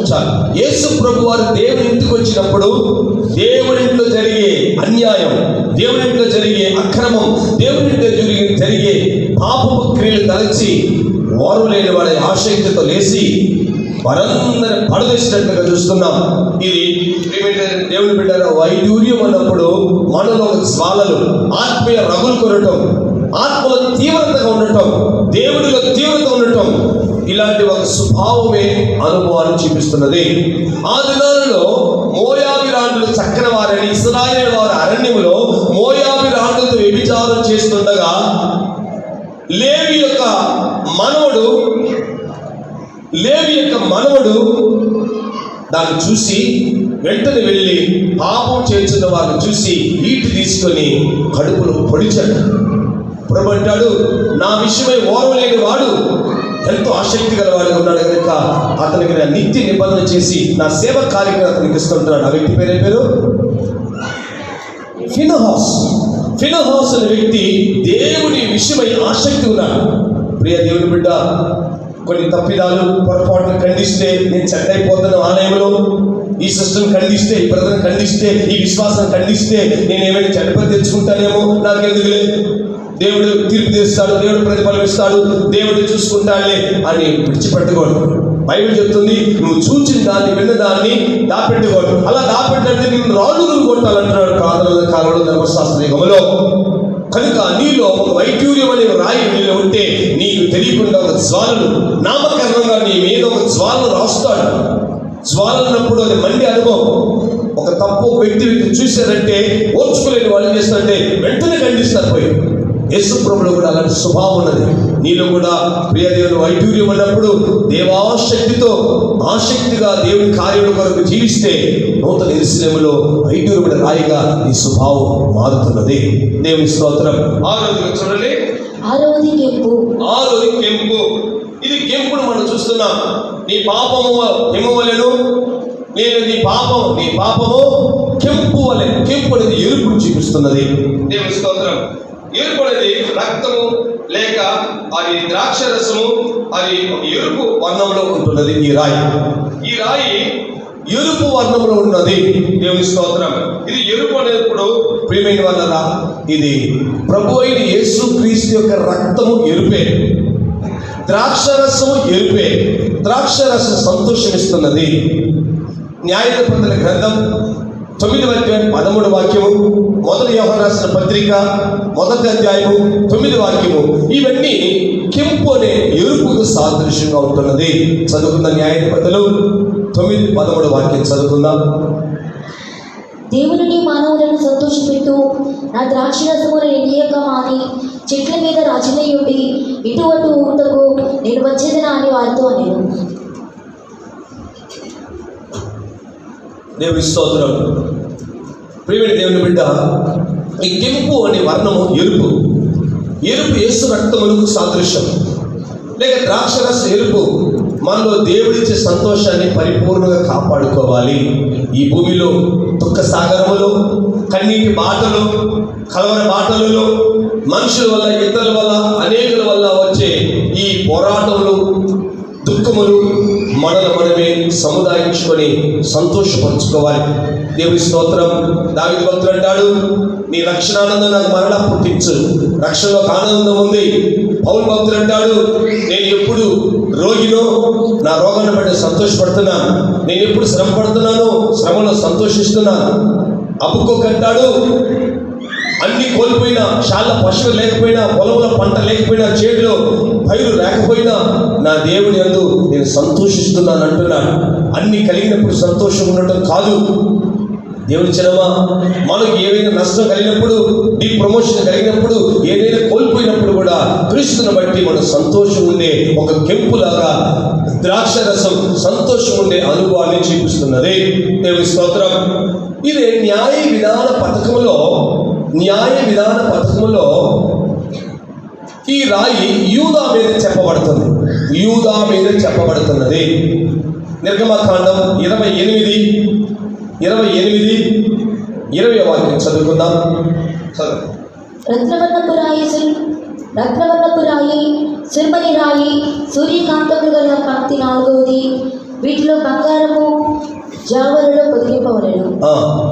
ఇంకా ఈ రత్నములు ఇశ్రాయేలు పేర్లు గలవై వారి పేర్ల చొప్పున 12 ఉండవలెను. ఈ 12 రాళ్ళు యూదా రాయి మీద మీరు చూడండి, కెంపులు ఉంటుందన్నమాట. ఇది యూదా అన్నప్పుడు మనకు బాగా తెలుసు. స్తుతి చెల్లించే వారే శోధన గెలిచగలరు. స్తుతి చెల్లించే వారే అవమానాన్ని సంతోషంగా స్వీకరించగలరు. స్తుతి చేసి ఆరాధించే వాళ్ళే రక్తం అనే శ్రమను వాళ్ళు జయించగలరు. అందువల్లే యూదా గోత్రంలో జన్మించిన కాలేబు కానానులో ఒక శ్రేష్టమైన స్థానాన్ని దేవుడు వారికి ఇచ్చాడు. ఎందుకంటే పూర్ణ మనసుతో, నిండి మనసుతో యెహోషువ కాలేబులను ఆరాధించెను. న్యాయ విధాన పథకంలో ఈ యొక్క 6వ రాయిలో వారి జీవితాల్లో ప్రేమ దేవుని బిడ్డ దేవుని స్తుతించిరి.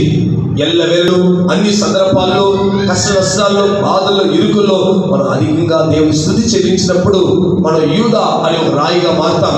స్తుతి చెల్లించేవాడు ఎప్పుడు కలవరపడడు. స్తుతి చెల్లించేవాడు ఎప్పుడు అపజయం పొందడు. స్తుతి చెల్లించేవాడు ఎప్పుడు సంతోషం ఉండగలడు. స్తుతి చెల్లించినప్పుడే పలు సాతాను కోటలు కూలిపోతున్నాయి. దేవుని స్తోత్రం. బాగా గమనించండి. ఎరికో పట్టణం అనేది రోజుకు 1 పర్యాయం తిరిగారు. కానీ చివరి రోజున 7 పర్యాయం తిరిగారనేది ఆలోచన చేస్తే అది పెద్ద ప్రదేశం కాదు. 6 ఎకరాల స్థలం అంటారు. ఆ ఎరుకో పట్టణం 6 ఎకరాలు. ఒక రోజుకు 1 పర్యాయం తిరిగి వచ్చారు. ఎండలగాడ లేచారు. 7వ రోజు 7 పర్యాయం తిరగడానికి అది 6 ఎకరాల స్థలం కాబట్టి తిరిగారు. వారందరూ ఏకీభవించి ప్రైజ్ ది లార్డ్ చెప్పినప్పుడు, ప్రియ దేవుని బిడ్డ, బయట ఉన్న కోటలు వాళ్ళ పట్టణంలో పడలేదు. లోపల నుండి కిందకు పడినాయి. స్తోత్రాలు చెప్పడం వల్ల దీని అర్థం ఏంటంటే స్టెప్స్ దేవుడు వేసే లోపల పడడానికి. స్టెప్స్ కింద నుండి బయట నుండి లోపల పడింటే ఎక్కడ చాలా కష్టమే. అందువల్ల స్తోత్రాలు చెప్పిన దేవుడు ఏం చేశాడంటే లోపల నుండి బయట కింద పడటం వల్ల దాదాపు 30 అడుగులు ఉన్నాయి. అన్ని స్థలాల్లో ప్రహరీ గోడ పడింది, కానీ ఒక స్థలం 30 అడుగులు గోడ నిలబడిపోయింది. ఎందుకు పడలేదంటే రాహాబు వేసి ఆ గోడ మీద ఇల్లు కట్టుకున్నది. సేవకులు భోజనం పెట్టింది కనుక ఆ ఇల్లు పడిపోలేదు. సేవకులు భోజనం పెట్టింది గుర్తు ఎదిగారంటే నీకు ఈ దినాల్లో దేవుడి సంఘస్థులు ఎంతో మంది దైవ సేవకులు బట్టలిచ్చి, డబ్బిచ్చి, వస్తువు ఇచ్చి, ఆహారం పెట్టేందుకు నిన్ను కాపాడుకుండా ఉంటాడా, నీకు రక్షించకుండా ఉంటాడా? యూదాలాగా స్తుతి చెల్లించు, ఆపదలు నీకు సహాయపడతాయి. హల్లెలూయా. ఎల్లవేళలందు ఎట్టి మార్గమందు స్తుతి స్తోత్రముల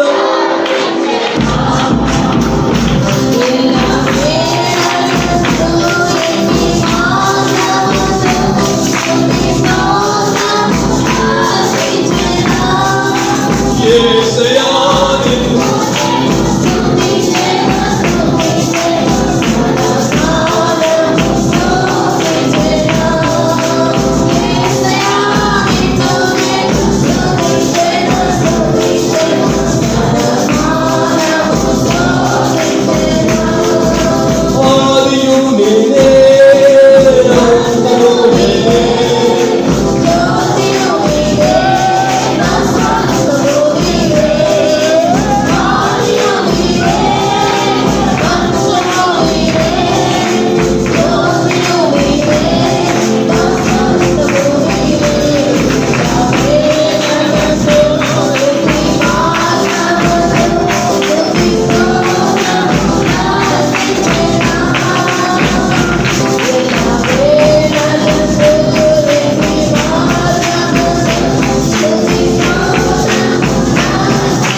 రాళ్ళ గురించి క్షుణ్ణంగా క్లుప్తంగా చదివి ఈ పాట ముగిస్తున్నాను. దేవుని స్తోత్రం.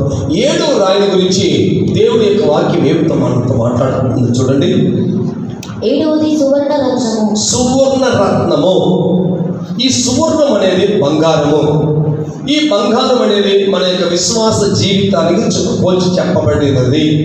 మొదటి పేతురు రాసిన పత్రిక 1వ అధ్యాయము 7వ వాక్యంలో నశించిపోతున్న సువర్ణము అని చదువుకుంటున్నాం. చదువున్న వాక్య భాగము, నశించిపోవు సువర్ణము అగ్ని పరీక్ష వలన శుద్ధిపరచబడుచున్నది కదా. ప్రియమైన దేవుని బిడ్డ, ఈ సువర్ణం అనేది వర్ణము ఆకుపచ్చ బంగారు రంగు రెండు కలిసిందే ఈ యొక్క సువర్ణము అని చెప్పబడింది రాయి.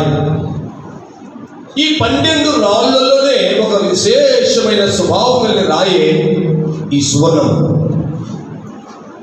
ఇది దేవుని ఎత్తుకొచ్చేవాడు ఆయన ఉన్నాడని తన వెలుగు వారికి ఫలము దయచని నమ్మవల్లే కదా. విశ్వాసం లేకుండా దేవుడికి ఇష్టలైనట్టు అసాధ్యము. మన జీవితంలో లోకముని జయించే విషయం మన యొక్క విశ్వాసమే. విశ్వాసం అనేది అనేక రకాలైన విశ్వాసం ఉన్నది వేదంలో. నిండైన విశ్వాసం, పరిపూర్ణమైన విశ్వాసం, ఆవగించే విశ్వాసం, అమూల్యమైన విశ్వాసం, నిండైన విశ్వాసం, గొప్ప విశ్వాసం, చివరిగా అతి పరిశుద్ధమైన విశ్వాసం. దేవుని బిడ్డల యొక్క జీవితంలో యేసుప్రభు ప్రత్యక్షమైనప్పుడు భూమి మీద నరులలో విశ్వాసం అంటూ ఉంటుందా అంటే విశ్వాసం భ్రష్టత్వం కలిగే సమకాలం ఇది. విశ్వాసమే వెళ్ళిపోయే కాలం, విశ్వాసమే బొత్తిగా పోయే కాలం. ఇలాంటి కాలంలో దేవుని బిడ్డ ఏ రోజైతే ప్రభుని ఎరిగావో నీకొచ్చే సంభవాలు, నీకొచ్చే హింసలు, శ్రమలు చూసి ఇబ్బంది కొలువులు పుట్టమ వేయబడుతున్న సమయంలో, లేక విశ్వాసమే తరిగిపోతున్న కాలంలో జీవిస్తున్న మనము విశ్వాసమే ఇక లేదు, ఇక నేను బ్రతకలేను, ఇక నేను జీవించలేను, ఇక నా వల్ల కాదు, ఈ మార్గం నేను చివరి వరకు నేను కొనసాగించలేనని పలు భయపడుతుండొచ్చు. కానీ యేసు మీద నీ యొక్క లక్ష్యం వచ్చు.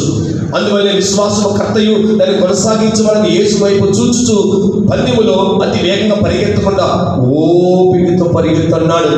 దేవుని స్తోత్రం. ఓనాడు యేసు ప్రభు తన శిష్యులను సముద్రం మీద మీరు త్వరగా వెళ్ళండి అని చెప్పి వెనక భాగంలో ఆయన ఏ విధమైన సైకిల్ లేదు, 2 వీలర్ లేదు, ఏ విధమైన చిన్న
సముద్రంలో తన శిష్యులను అద్దరికి వెళ్ళమని పంపించి ఆయన ఒంటరిగా వెనక భాగంలో వస్తున్నాడు. వస్తుండగానే యేసు ప్రభు అలల మీద నడుచుకుంటూ వచ్చాడు. అది చూసి యేసు ప్రభు భూతం అనుకున్నారు, దయ్యం అనుకున్నారు. యేసు ప్రభు అంటాడు, నేనే, భయపడుకుడి అని చెప్పగానే, నీవే అయితే నీ యొద్దకు రావడం నాకు సెలవేమని అడిగాడు. ప్రేమిని వందనాలు. పేతురు యేసు ఏ విధంగా అలల మీద నడిచాడో ఆయన వద్ద నడవటం సాగాడు. కొన్ని నిమిషాలకు అతను అలలు గాలిని చూచి మునిగిపోయి సాగాడు. వెంటనే ప్రభువా నన్ను రక్షించన్నాడు. ప్రభు అన్నాడు, అల్ప విశ్వాసి, నువ్వు అల్ప విశ్వాసి ఉండగా విశ్వాసిగా ఉండు. తెలుగులో అలా రాయబడలేదు. నీవు విశ్వాసిగా ఉండు. సువర్ణము అనే ఒక ఈ బంగారు విశ్వాస సాదృశ్యం. ఈ దినాల్లో చిన్న శ్రమలు వచ్చిన విశ్వాసం పోగొట్టుకుంటున్నారు. దేవుని బిడ్డ కట వరకు నీవు దేవుని మీద విశ్వాసంతో, విశ్వాసంతో పలుకు, విశ్వాసంతో మాట్లాడు, విశ్వాసంతో క్రియ చేయి. ప్రతి పలుకులు విశ్వాసంతో, ఏది చెప్పినా విశ్వాసంతో మాట్లాడు. పేతురు బెస్తవుడు తను మునిగిపోయాడు. తన సొంత ఈత మీద ఆధారపడలేదు. బెస్తవుడు ఈత కొడతాడు, ఈత మీద ఆధారపడలా.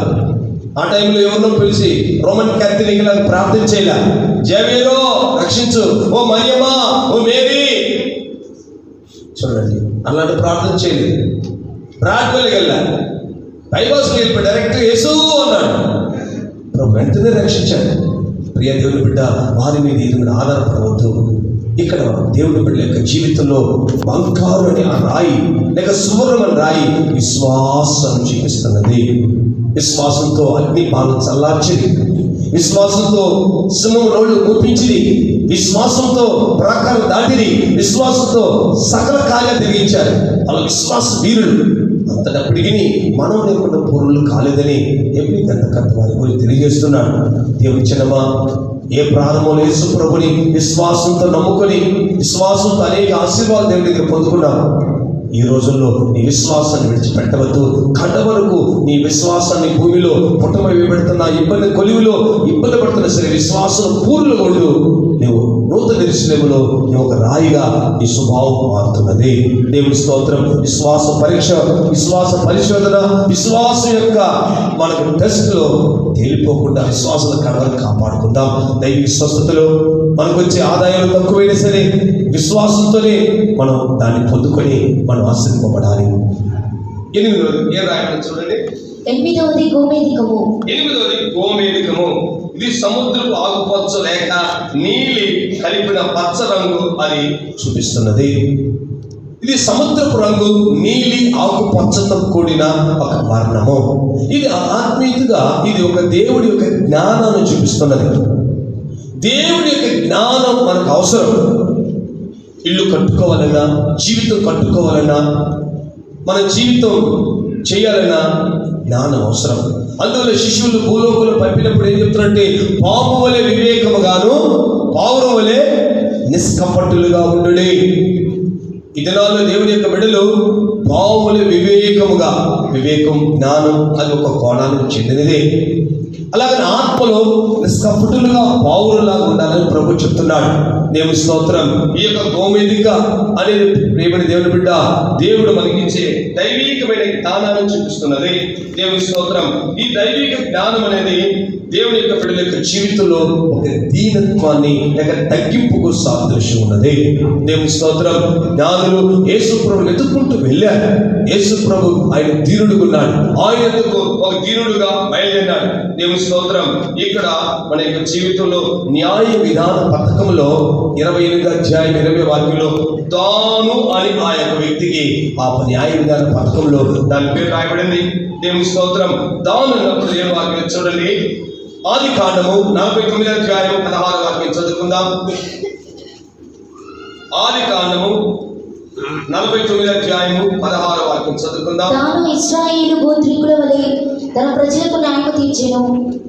తాను త్రోవలో సర్పముగాను దారిలో కట్లపాముగాను ఉండెను. ఇక్కడ దాను అని గోమేదుకు సంబంధించిన వస్తువుగా కనబడుతుంది. దేవుని స్తోత్రం. ఇది దేవుడు అతనికి ఇచ్చే ఒక ప్రతిఫలాన్ని చూపిస్తున్నది. దేవుని స్తోత్రం. దేవుని జనమా, మనము దేవుని దగ్గర ప్రతిఫలం పొంది చెడులుగా మారాలి. దేవుని స్తోత్రం. మనుషుల దగ్గర ప్రతిఫలము, మనుషుల దగ్గర ఆదాయం పొందుకునే వ్యక్తులుగా మన జీవితం గడపకూడదు. దేవుని స్తోత్రం.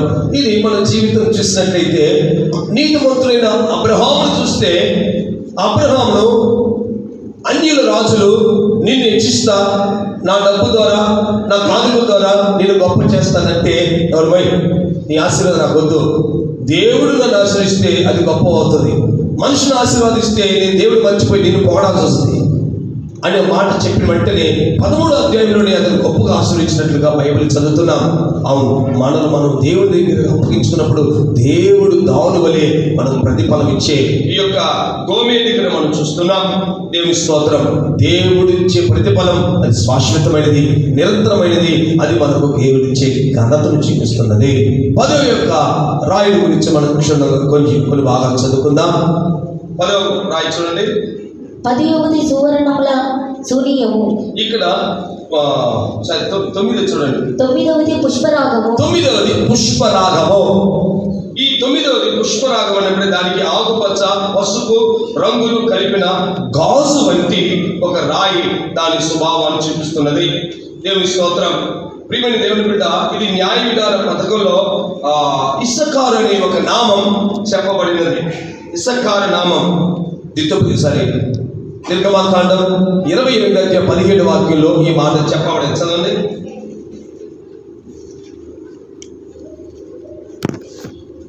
నిర్గమాకాండం 28:17 వాక్యం.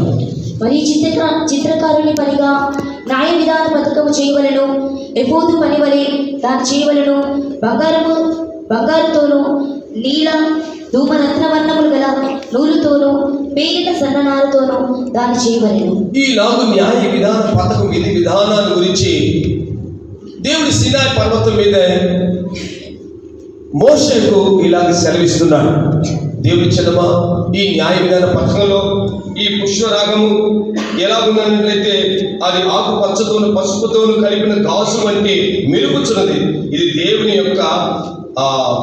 యొక్క ఆశీర్వాదాలు పొందుకునే అనుభవాన్ని చూపిస్తుంది. దేవుని యొక్క ఆశీర్వాదాలు పొందుకోవాలంటే మన నిశ్చయంగా సమాధానం పచ్చదనంతోను, గాజు వంటి ప్రసరించే ప్రార్థన ధ్వనితోను, మనం బంగారమయమైన విశ్వాసంతో ఎప్పుడైతే కనపడుతున్నామో, ఇవన్నీ దేవుడు మనకు అనుమతించే మార్గాలలో సహించి ఓర్చుకున్న వారికి ఈ యొక్క పుష్పరాగాన్ని చెప్పబడుతుంది. దీనికి ఇస్సకారుని నామం చెప్పబడుతుంది. దేవుని స్తోత్రం. ఆదికాండం 30:18 వాక్యం చదువుకుందాం. ఈ ఇస్సకారు ఎలా జన్మించాడో దాని స్వభావం గురించి రాయబడింది. చూడండి.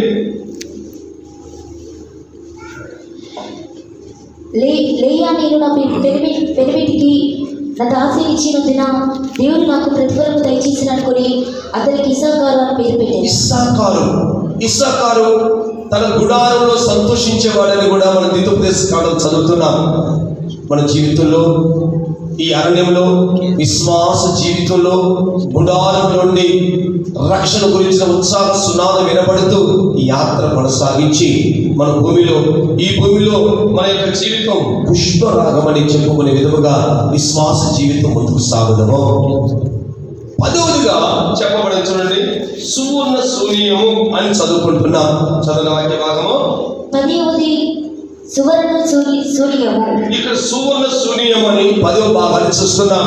దేవుని స్తోత్రం. ఇది తెల్లని రాయి, దాని మీద బంగారు చుక్కలు, తెలుపు, ఈ తెల్లగా ఉండే అనుభవం లేక దాని మీద ఉంటున్న అధిక శాతము ఇది తెల్లని రాయి, దాని మీద బంగారు చుక్కలు ఉన్నట్లుగా చూస్తున్నాం. ఒకటి ఇందులో చెప్పబడింది, దేవుని యొక్క సన్నిధిలో తెలుపు పరిశుద్ధత, బంగారు విశ్వాసము పరిశుద్ధత రెండు ఇమిడినది, విడదీయలేదని. దేవుని స్తోత్రం. ఈ రెండు కలిసి ఉండే అనుభవాన్ని చూపిస్తున్నది. ఆ దినాల్లో స్టెఫెన్ విశ్వాసంతోనూ దేవుని జ్ఞానంతోనూ పరిశుద్ధతో నిండుకున్న వాడుగా జీవించాడు. అపోస్తల కార్యం 6వ అధ్యాయము 8వ వాక్యం చదువుకుందాం. అపోస్తల కార్యం 6వ అధ్యాయము 8, 6వ అధ్యాయము 10వ వాక్యంలో ఈ మాట చెప్పబడినది.